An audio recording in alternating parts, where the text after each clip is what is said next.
सारी खबरें शुभ नहीं होती, कुछ मंगल भी होती हैं और जो ना शुभ हो ना मंगल वो करती हैं सावधान।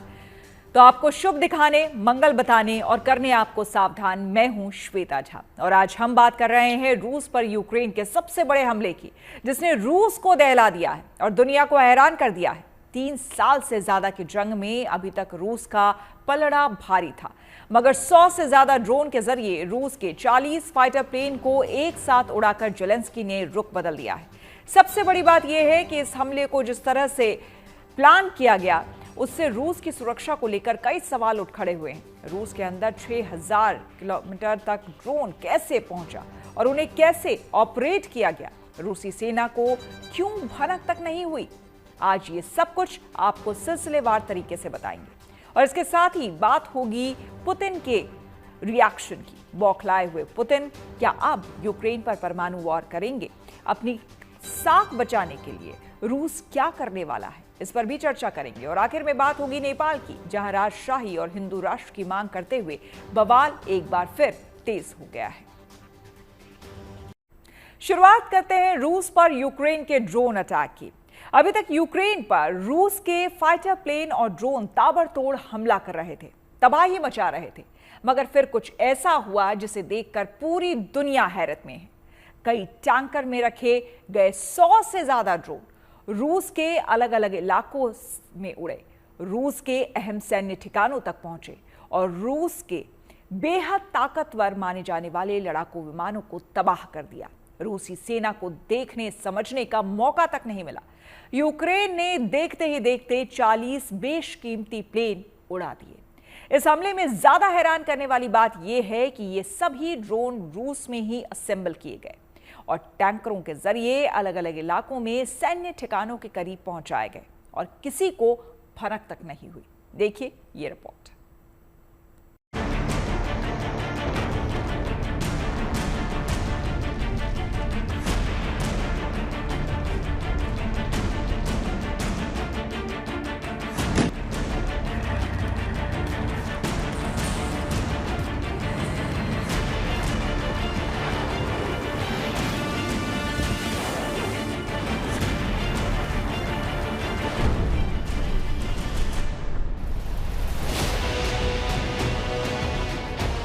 ये वो तस्वीर है जिसकी कल्पना रूस नहीं कर सकता था।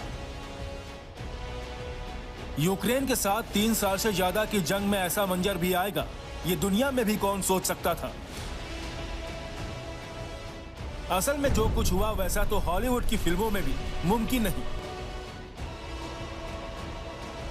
देखिए कैसे एक कंटेनर ट्रक की छत खुलती है, उसमें से ड्रोन निकला और अपने लक्ष्य की ओर बढ़ चला। थोड़ी दूरी पर मौजूद इस एयरबेस पर रूसी फाइटर प्लेन खड़े थे। ड्रोन्स ने उन्हें निशाना बनाना शुरू कर दिया। 1-2 जगह नहीं बल्कि रूस में हजारों किलोमीटर अंदर और सभी दिशाओं में मौजूद एयरबेस में धमाके शुरू हो गए। हर तरफ तबाही और धुएं का गुबार था।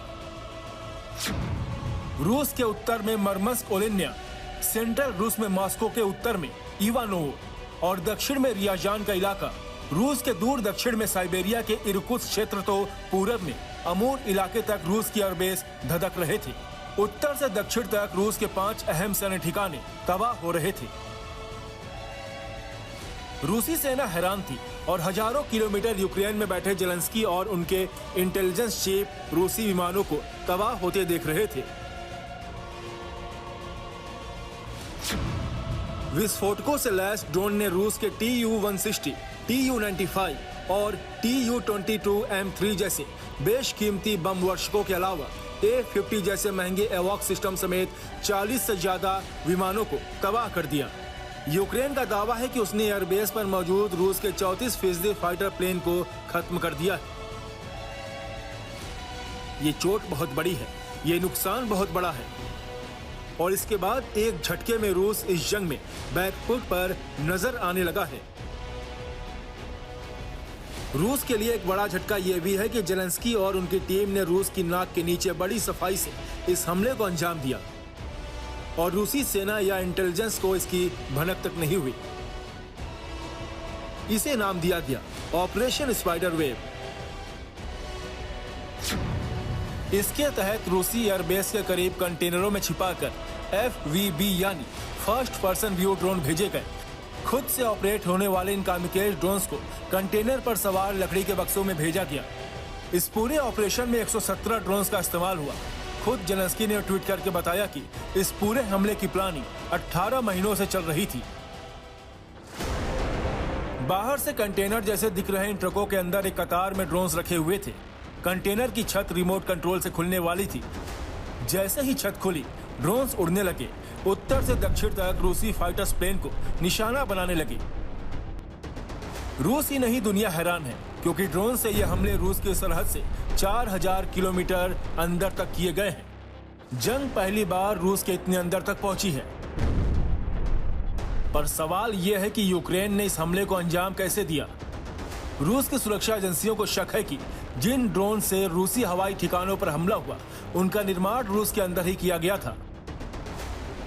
जांच के दौरान चेल्याबिंस्क में एक गोदाम पर छापा मारा गया तो कुछ सबूत मिले जो बताते हैं कि इस गोदाम में दुश्मन के लिए ड्रोन्स तैयार किए गए और फिर रूस की धरती से ही लॉन्च किए गए। चेल्याबिंस्क यूक्रेन की सीमा से करीब 2000 किलोमीटर दूर है। अगर यूक्रेन की खुफिया एजेंसियों ने यहां पैठ बनाकर और रूस की आंखों में धूल झोंककर करीब 1.5 साल तक ड्रोन्स बनाए, तो ये रूसी सुरक्षा एजेंसियों के लिए बड़ा झटका है। Video report, good news today. Ukraine का ऐसा हमला दंग करने वाला है, लेकिन दिलचस्प बात यह है कि यूक्रेन ने इस हमले के लिए रूस का ही एक पुराना प्लान अपनाया है। दरअसल 2009 में रूस ने एक ऐसा ही प्लान दुनिया के सामने रखा था। प्लान था कंटेनर में मिसाइल का। इसे क्लब के भी कहा गया, जिसके तहत कंटेनर में कैलिबर मिसाइल रखा जाना था। ये एक ऐसा गुप्त हथियार प्लेटफॉर्म था जिसे साधारण शिपिंग कंटेनर के भीतर छिपाया जा सकता था। 20 या 40 फीट के कंटेनर बंदरगाहों, जहाज़ों, रेलगाड़ियों और ट्रकों पर देखने में कुछ खास नहीं लगेंगे, पर इसमें रखी कैलिबर क्रूज मिसाइलें, जिनमें पारंपरिक या परमाणु हथियार हो सकते हैं, 200 से लेकर 2500 किलोमीटर तक की दूरी पर जमीन या समुद्र में लक्ष्य को मार सकती है। इस प्लान का मकसद ये था कि दुश्मन को हमले की भनक तक ना लगे। पर इसी प्लान में थोड़े से बदलाव करके जेलेंस्की ने कंटेनर को ड्रोन लॉन्चर बना दिया। लेकिन यहाँ एक चीज ध्यान देने वाली है कि इस हमले ने भविष्य के युद्ध की तरफ तस्वीर साफ कर दी है। यूक्रेन ने छोटे, सस्ते लेकिन बेहद कारगर FPV ड्रोन को हथियार बनाया। ये ड्रोन आमतौर पर एक बार ही इस्तेमाल किए जाते हैं। एक ड्रोन की कीमत औसतन 80,000 रुपए के करीब आंकी गई है। यानी जो ड्रोन यूक्रेन ने हमले के लिए तैयार किए, उनकी कुल लागत करीब 1 करोड़ रुपए आई होगी। लेकिन इन्होंने रूस के ऐसे बम वर्षकों को तबाह किया है जो कि दुनिया में सबसे महंगे हैं। A50 जैसे एयरबॉर्न वार्निंग सिस्टम को भी निशाना बनाया गया, जिसकी भूमिका रूसी एयर डिफेंस की रीढ़ मानी जाती है। यानी कि जिन ड्रोन्स की कीमत एक कार जितनी थी, उन्होंने उन विमानों को निशाना बनाया जिनकी कीमत एक युद्धपोत जितनी थी। A50 विमान बहुत ही रेयर है और रूस के पास ऐसे सिर्फ 10 विमान हैं। एक विमान की कीमत करीब $350 मिलियन यानी कि 3000 करोड़ रुपए बताई जाती है। अंदाजा लगाया जा सकता है कि इस हमले में रूस को कितना भारी नुकसान हुआ होगा। जेलेंस्की ने संकेत दिया है कि रूस पर आगे भी वो ऐसा ड्रोन अटैक कर सकता है, लेकिन सवाल है कि क्या पुतिन इसका मौका देंगे। इस हमले के बाद रूस में जबरदस्त गुस्सा है। यूक्रेन पर कड़े प्रहार की मांग हो रही है। रूस पहले भी कह चुका है कि अगर उसके परमाणु हथियार या उसे ले जाने वाले प्लेन को नुकसान पहुंचाया गया तो वो परमाणु हमला कर सकता है। तो क्या अब पुतिन ऐसा ही करने वाले हैं? और क्या पुतिन का ये कदम विश्व युद्ध की ओर पहला कदम होगा? सवाल कई है। सबसे अहम बात यह है कि ऐसे हमले के बावजूद इस्तांबुल में दोनों देशों के प्रतिनिधि मिले और सीजफायर पर बातचीत हुई। देखिए ये रिपोर्ट।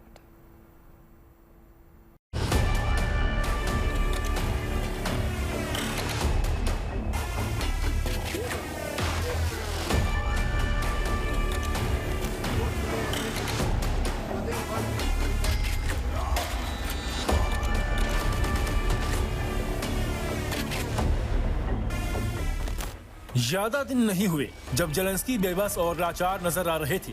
एक तरफ रूस का दबाव, दूसरी ओर ट्रंप से फटकार।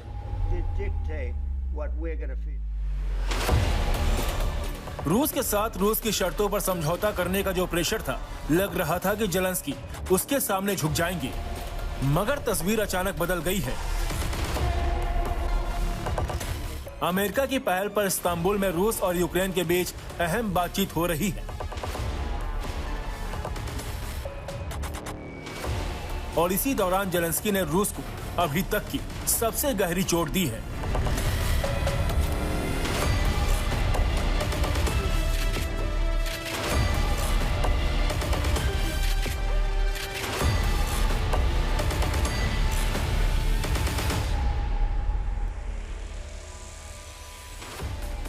ऐसे में सवाल लाजमी है कि क्या इस बातचीत का कोई मतलब है? क्या रूस यूक्रेन के हमले को भूलकर शांति के लिए तैयार होगा? यूक्रेन के ड्रोन हमले को रूसी मीडिया में पर्ल हार्बर जैसा अटैक कहा जा रहा है।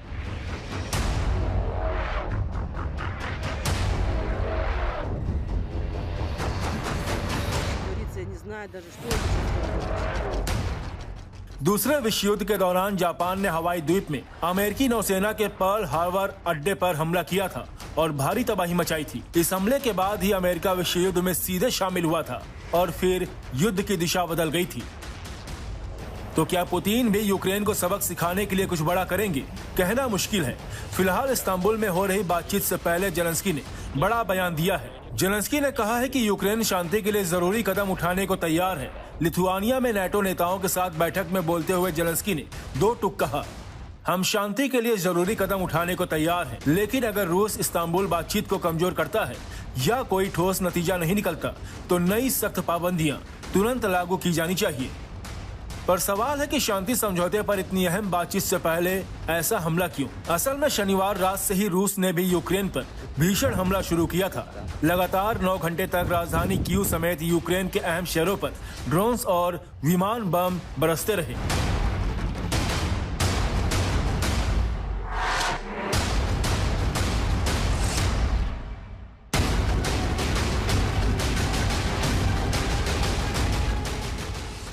खबर है कि इस हमले में 12 से ज्यादा सैनिक मारे गए और बड़ी तादाद में आम लोग जख्मी हुए।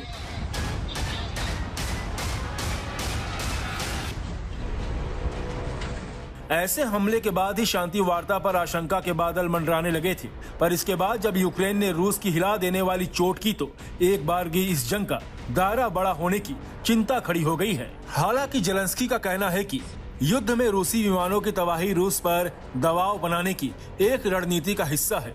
रूस को अपने नुकसान की कीमत महसूस होनी चाहिए, तभी वो कूटनीति की ओर बढ़ेगा। लेकिन क्या वाकई ऐसा होगा? रूस का प्रतिनिधिमंडल यूक्रेनी टीम से बातचीत करने के लिए इस्तांबुल में मौजूद थी। इधर यूक्रेन के ड्रोन्स रूस के विमानों को उड़ा रहे थे। ये तस्वीर देखने के बाद रूस क्या करेगा, कहना मुश्किल है। फिलहाल बातचीत से जेलेंस्की और पुतिन ने अपनी शर्तें रख दी हैं।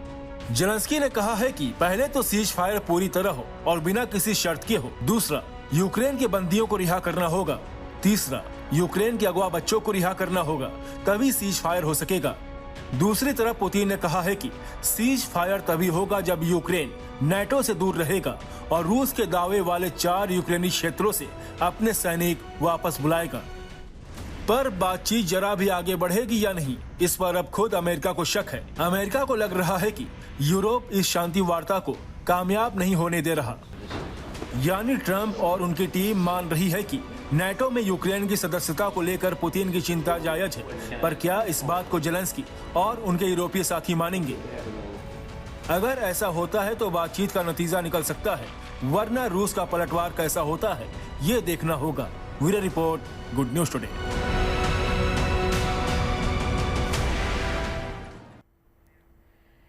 वैसे इस्तांबुल से बहुत अच्छी खबर नहीं है। रूस और यूक्रेन के बीच शांति वार्ता 1 घंटे में ही खत्म हो गई। इससे पहले दोनों देशों का डेलीगेशन 16 मई को इस्तांबुल में मिला था। तब भी दोनों के बीच 2 घंटे बातचीत हुई थी।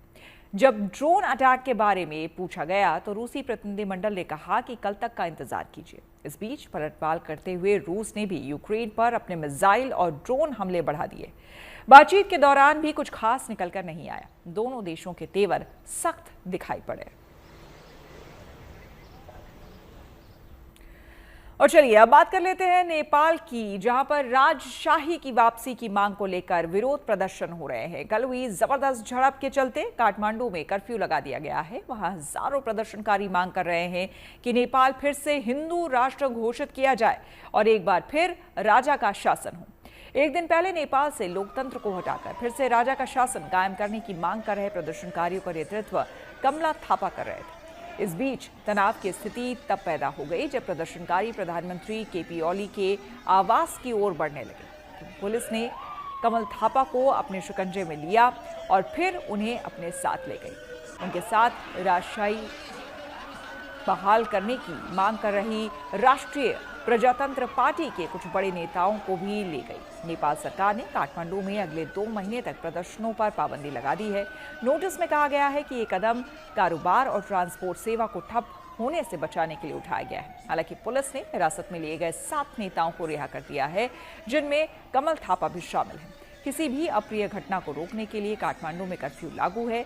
वहीं भारी तादाद में सुरक्षा बल तैनात है। नेपाल में 2006 में लोकतंत्र समर्थक आंदोलन के बाद राजा ज्ञानेंद्र को गद्दी छोड़नी पड़ी थी, लेकिन लोकतंत्र बहाल होने के बाद 2008 से लेकर जून 2025 तक नेपाल में 14 सरकारें बदल चुकी हैं।